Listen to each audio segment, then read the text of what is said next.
Hey friends, thank you so much for joining us today. This is Miles' Autism Homeschool, and today we're talking about homeschooling and socialization.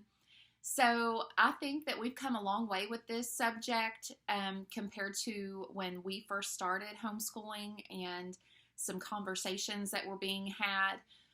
So as you all know, I have a son. We have a son. We have two sons, but the one that we homeschool, he's 8 years old. His name is Miles, and he has been diagnosed with autism spectrum disorder, sensory processing disorder, apraxia, and auditory processing disorder as of recent.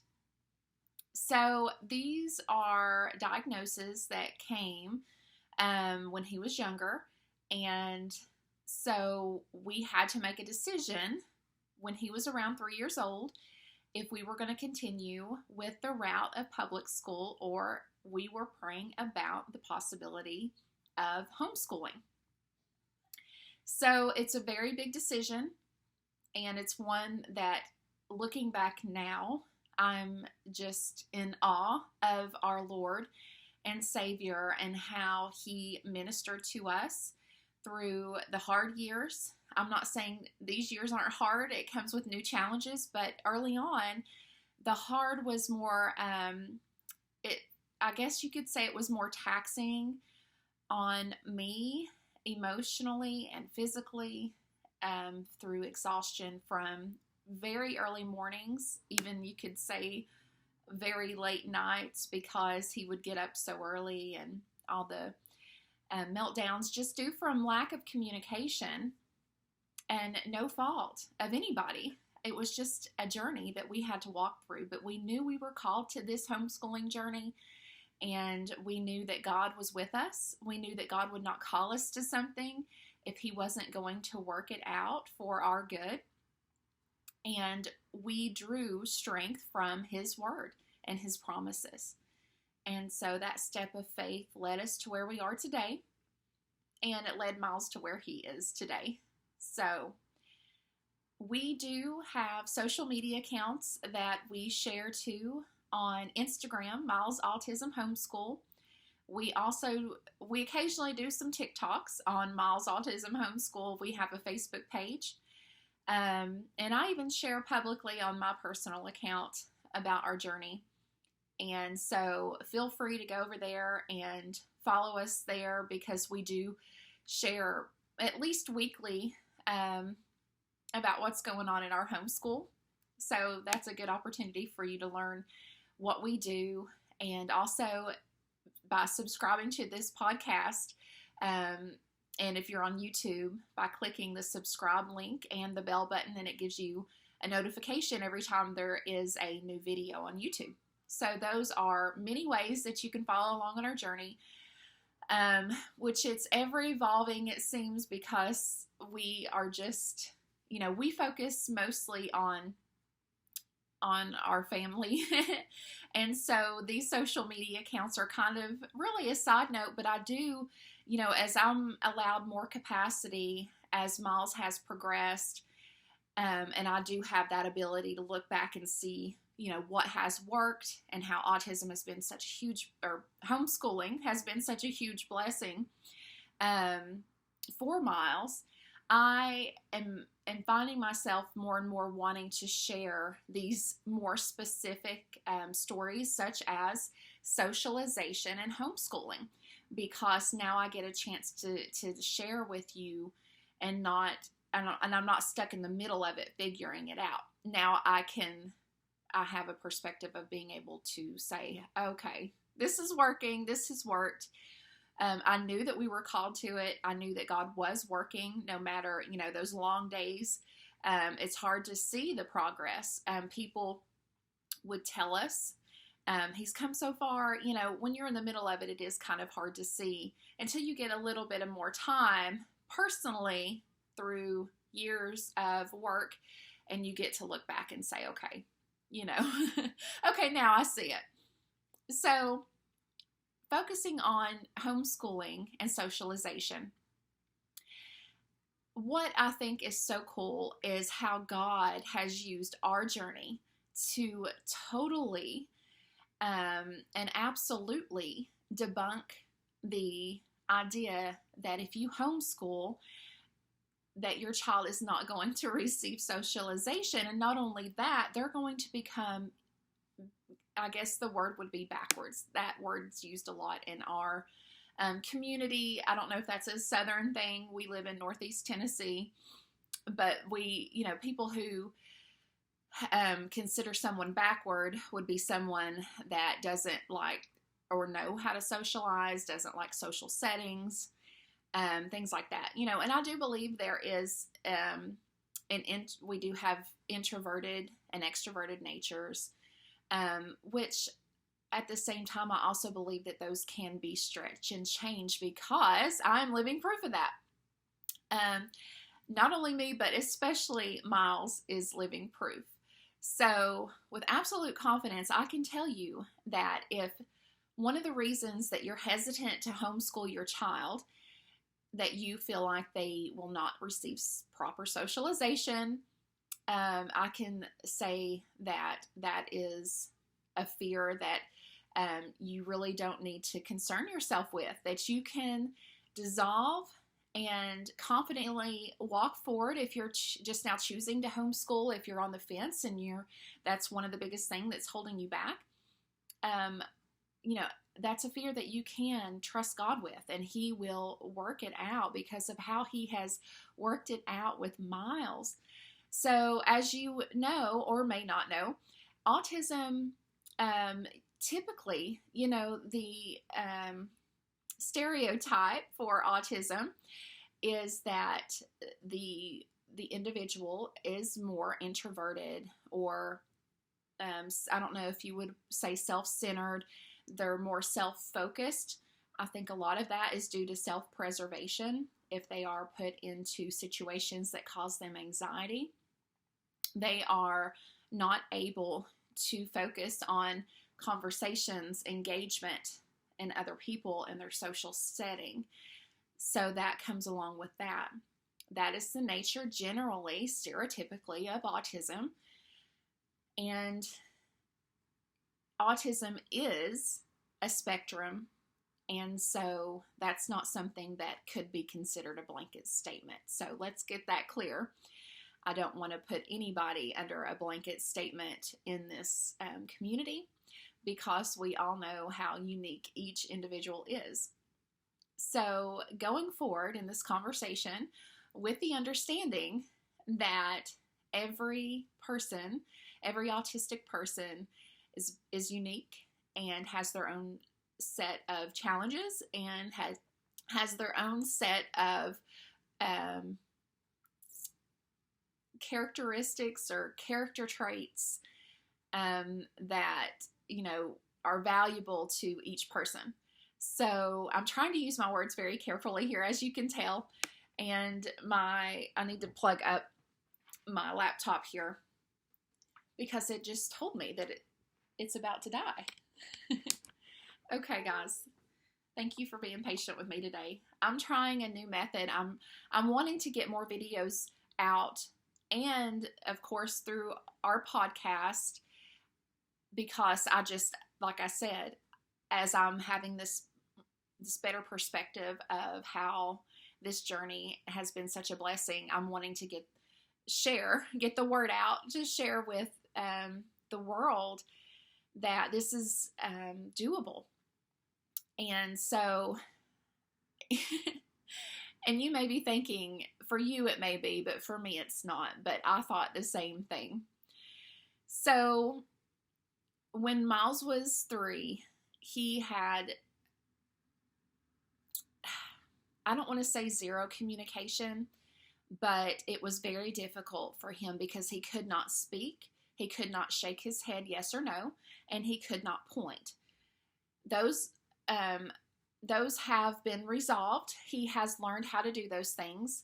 Speaking is still a challenge. He is not fluid in his speech due to I believe, the auditory processing. He has a hard time understanding what someone is saying to him to know how to respond.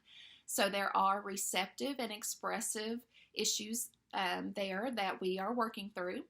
And he does see speech therapy. We're on a temporary hiatus from occupational therapy due to an allergy that we were trying to figure out. So he does have supports, and every day we take that consideration. But when Miles was 3 and his only communication method was screaming, or he would slam doors and slam cabinet doors, that was hard. So when I talk about our early years and it being hard, I had very limited capacity emotionally and physically because we were getting up so early and drained. But I knew God had called us to this journey, and I knew that I wanted to stretch Miles lovingly to allow him to be able to cope with his environment. So also in the autism community, I don't know if you would consider it a stereotype, but a generalization is that autistic individuals have a hard time with social settings and understanding social norms and what's expected of them. They have a hard time understanding the world around them. And Miles is only 8, so I don't have the perspective of telling you that this gets better as they become older or an adult, but I do highly suggest that you find some autistic adults to follow on social media like I do. One of the people that I found was Dr. Temple Grandin. I have heard some things about Dr. Temple Grandin in this community that some people don't like her. My method as a parent first, as a caregiver, as a mom, as a homeschool teacher, my method and priority is to glean what I can for my child to best benefit him. I worship the Lord. I worship the one true God. I don't worship an individual or, I glean through prayer and what God leads me to. So God led me to Dr. Temple Grandin, and she has this remarkable, yes, I will say confidently, based on my experience and what has worked for us, this is one thing I talk about a lot. And I do have a podcast episode on this, I believe, is lovingly stretching your child. So her idea and what she talks about is how to lovingly stretch your child outside their comfort zone. So that came from her, and that idea I put in place and worked it as a method. I created it into a method in our homeschool, and that was basically the backbone and the foundation of our curriculum per se, very early on and even now. But now it looks different. But early on, the lovingly stretching method helped us to stretch Miles outside of his comfort zone to become more familiar with daily rhythms, more familiar with social settings, more familiar with what is expected of him in these certain social settings. And not only that, but it gave us so many opportunities to engage with other people in our community. It gave us opportunities to make other people aware of what autism was and what we were working on at that time.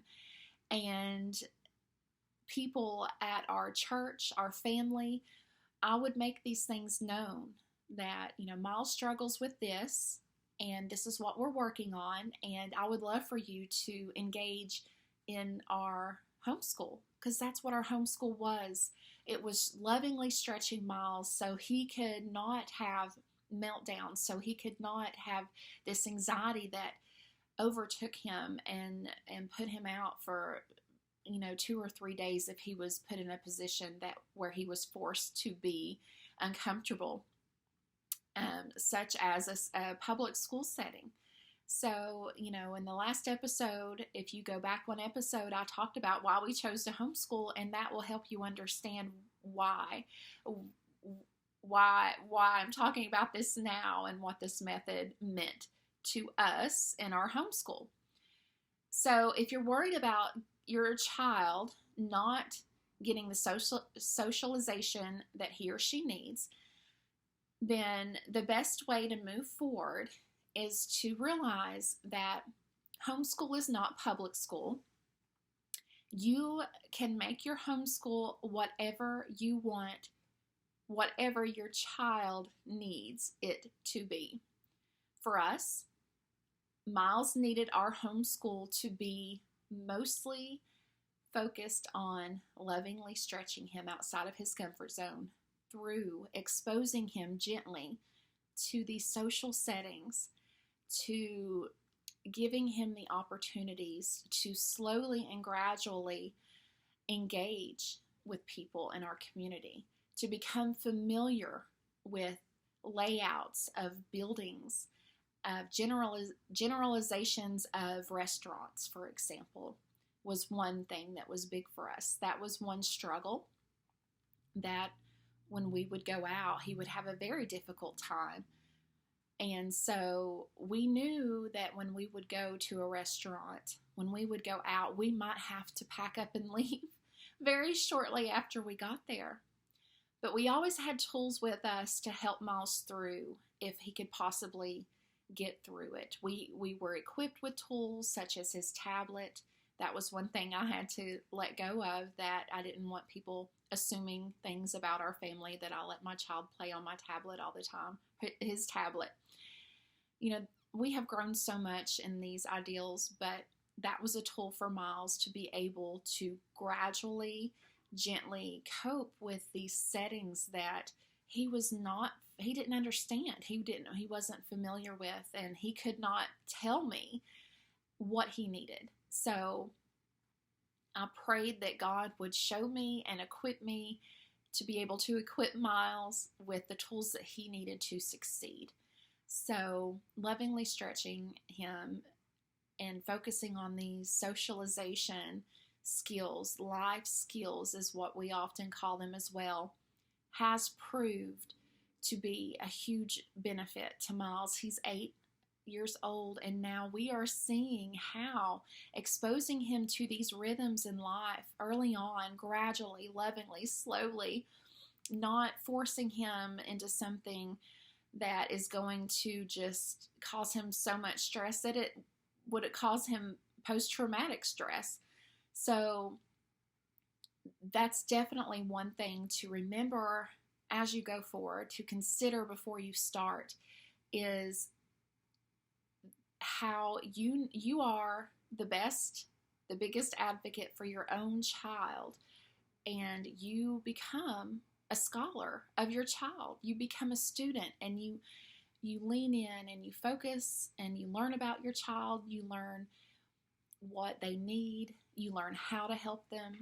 God will show you through prayer and through just, reading his word and remembering that, he is the Lord of your life, and he is never going to leave you or forsake you, even in the middle of a meltdown. And so you have to have the attitude that you know that it's going to be hard. I'm not saying it's easy. I'm not saying this where we are today was not hard, but there's a phrase out there somewhere that I will find one day that will allow me to be able to explain how God is so present with us in the middle of the hardest parts of our lives. Because during that time, God was just with me. Right now, that is the best explanation I have for how I had the confidence to know that God put us there. This is what we were doing. And I knew that he was going to create something out of this calling that, for me, I had no clue what I was doing. I just knew that I wanted to help my child the best that I knew how, and God was going to show me how. It's like, okay, so I'd maybe not didn't know anything, but we do have tools. We have the internet at our fingertips. We have so much information that we can glean from. And so I just tried my best, and God met me all the way every day. So because we've lovingly stretched him, exposed him to these rhythms of life, something as simple as walking in a parking lot he used to not be able to do, and teaching him, repeating words, sidewalk, helping him understand what the purpose of a sidewalk was, something that a typical child would naturally understand through maybe a few exposures to walking through a parking lot and getting on a sidewalk. These were things that we had to exclusively teach him. And I had to understand that our timetable is totally different. And so we talked a lot about just repeating words. And it took longer than it, should have if you're looking at a typical timeline. But that's the beauty of walking with the Lord, is we know, all Christians know, that our timetable is not God's timetable. And that is a beautiful thing, because we get to see his work in our lives and know that that was that was God working, and that was nothing to do with ourselves. And that grows our faith in him when we get to see these things working out in his timing and not our timing. So that's another tip that you can take along with you, is that you need to be patient with yourself, and especially you need to be patient with your child, and understand that God's timetable is the best timetable. If you can kind of wrap your head around that, starting out, and commit and solidify that in your mind, in your heart, that this journey is not your journey. This is the journey you're walking with the Lord, and he is going to bless you. And you will have hard days, but you will always know that he is with you, because the Bible tells us he never sleeps, right? He never slumbers. So you can have so much confidence each and every day. And so as you're exposing your child to these social settings and helping them understand, this is about when God calls you to this journey, when God calls you on this path, your focus will be you'll have a laser focus, and you will understand that just, say you go out to get something to eat. That is not just going to the restaurant to grab a bite to eat. That is not just going through a drive-through when you have to wait in line. Miles had such a difficult time with waiting, but these were opportunities to lovingly stretch him and talk about why are we doing what we're doing? What are we doing? Or going inside the restaurant, a Burger King, to grab a bite to eat, has so many opportunities for learning and engaging with the cashier, knowing when they hand you a cup, what are you going to do with that cup? Going over to the fountain and choosing which drink you want to drink, and how to manipulate the fountain to be able to get the drink into your cup.